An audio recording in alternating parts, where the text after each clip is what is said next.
नाज़रीन अस्सलाम वालेकुम। इस्लामाबाद हाई कोर्ट ने जस्टिस बाबर सत्तार साहब की पुश्तपनाही करने का ऐलान कर दिया है। और नाज़रीन वो तमाम तर लोग जो बाबर सत्तार साहब की करैक्टर असैसिनेशन में मुलव्वस थे, जो मिलकर उन 6 जजेस के खिलाफ जो है सोशल मीडिया के ऊपर बदनीयती के ऊपर मबनी मुहिम चला रहे थे, उनके खिलाफ अब सुप्रीम कोर्ट ने फैसला कर लिया है कि इनके खिलाफ कार्रवाई की जाएगी, इनके ऊपर तौहीन अदालत लगाई जाएगी और इनको पकड़ के जेलों में डाला जाएगा। नाज़रीन जस्टिस बाबर सत्तार साहब ये वही जज हैं कि जो ऑडियो केस जो मामला है उसकी समाअत कर रहे थे। तो पाकिस्तान की एजेंसी IB, आपका पैमरा, PTA, इन सब ने मिलकर जो है वो दरखास्त दायर की थी इस्लामाबाद हाई कोर्ट में कि जज बाबर सत्तार साहब जो हैं वो अपने आप को इस मामले से अलग कर लें, अलहदा कर लें। आप मुतनाज़ हो चुके हैं, आपकी शख्सियत के ऊपर हमें एतमाद नहीं है, या हमारे पर्सनल रिजर्वेशन है और हम ये चाहते हैं कि जज बाबर सत्तार साहब जो हैं वो इस केस की समाअत ना करें। तो उसके बाद नाज़रीन फिर हमने देखा कि बाबर सत्तार साहब ने बहुत जवाबमर्दी, हिम्मत और बड़े गट्स का मुजाहिरा करते हुए इन सभी जो एजेंसी थी और ये जो तमाम तर इदारे थे इनको 5-5 लाख रुपए जुर्माने किए और इनकी जो दरख्वास्त थी वो भी मुस्तरद कर दी। और फिर हमने देखा कि ट्विटर के ऊपर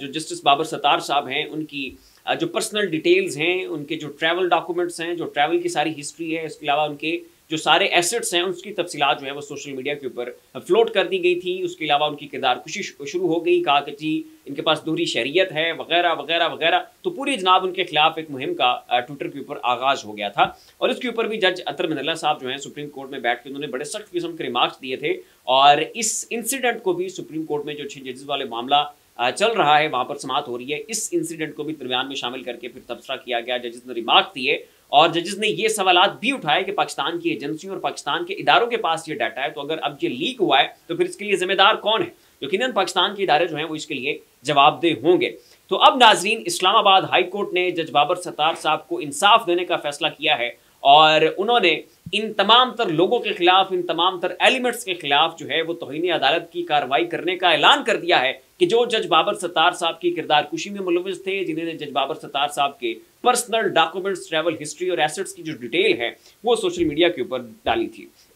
ये आज की नाज़रीन खबर है और खबर ये है कि बदनीयती पर मबनी तौहीन अदालत कार्रवाई के लिए एक और खत सामने आ चुका है। जस्टिस मोहसिन अख्तर कियानी ने चीफ जस्टिस को तौहीन अदालत की कार्रवाई का खत लिखा है और बदनीयती पर मबनी मुहिम पर तौहीन अदालत की कार्रवाई शुरू की जाए, ये नाज़रीन कहना था जस्टिस मोहसिन अख्तर कियानी साहब का। और दूसरी जानिब इस्लामाबाद हाई कोर्ट के जस्टिस बाबर सत्तार की फैमिली की मालूमात लीक करने पर खुद इस्लामाबाद हाई कोर्ट का तौहीन अदालत की कार्रवाई शुरू करने का फैसला। हाई कोर्ट एडमिनिस्ट्रेटिव कमेटी का बड़ा फैसला, कल नंबर लगेगा, बेंच बनेगा और समातें जो हैं वो शुरू हो जाएंगी। तो ये नाज़रीन बिलाखिर अब इस्लामाबाद हाई कोर्ट ने फैसला कर लिया है कि अपने साथी जजेस को जो है वो इंसाफ देना है और अगर इसमें से किसी भी शख्स की किरदार कुशी हो रही है इसका मतलब ये है कि बाकी जजेस की भी बारी आनी है। तो इसलिए जजेस ने जो है ये अब फैसला किया है कि अब इस मामले को यहीं पर रोकना होगा। तो जस्टिस मोहसिन अख्तर कियानी जो कि अगले चीफ जस्टिस होंगे इस्लामाबाद हाई कोर्ट के, उन्होंने भी नाज़रीन इस्लामाबाद हाई कोर्ट को लेटर लिखा है और जो इस्लामाबाद हाई कोर्ट के चीफ जस्टिस साहब हैं आमिर फारूक साहब, उन्होंने भी अपने तय खुद ये फैसला किया है कि अब जो है इनके खिलाफ तौहीन अदालत की कार्रवाई की जाएगी। तो जहाँ पे नाज़रीन इन 6 जजेस की तारीफ़ें हो रही हैं,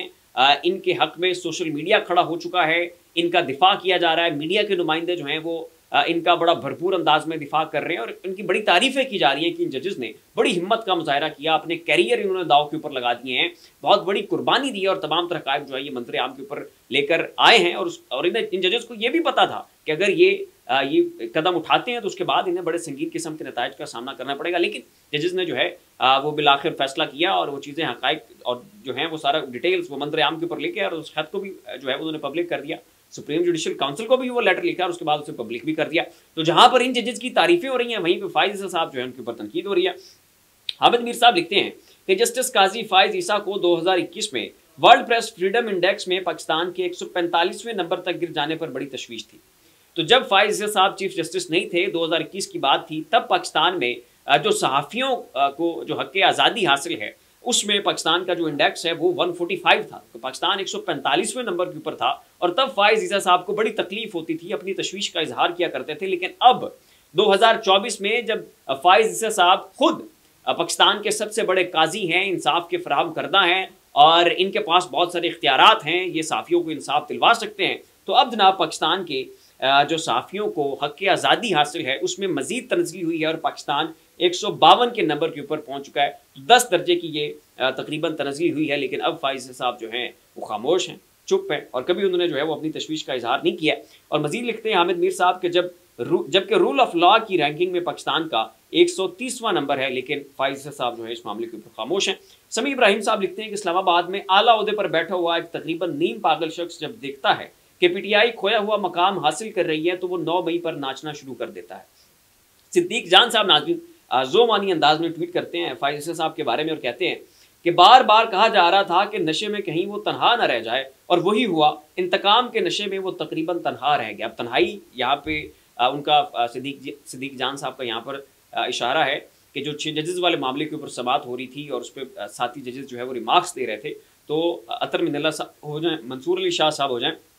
तो उनका मौक़िफ़ इसके ऊपर बड़ा क्लियर था और वो खुल के इन 6 जजेस की हिमायत कर रहे थे। लेकिन फाइज साहब का मौक़िफ़ जो है वो हमें ज़रा सा डामाडोल नज़र आ रहा था, और ये अपने साथी जजेस में बैठकर बिल्कुल तनहा नज़र आ रहे थे। इनका मौक़िफ़ जो है बाकी जजेस से बिल्कुल मुख्तलिफ था, तो उसकी तरफ इशारा करते हुए उन्होंने ये जोमानी साहब ट्वीट किया। तो फिलहाल के लिए नाज़ इतना ही। ऐसी मज़ीद लम्हा व लम्हा अपडेट्स के लिए हमारा चैनल ज़ाविया सब्सक्राइब कर लें। शुक्रिया।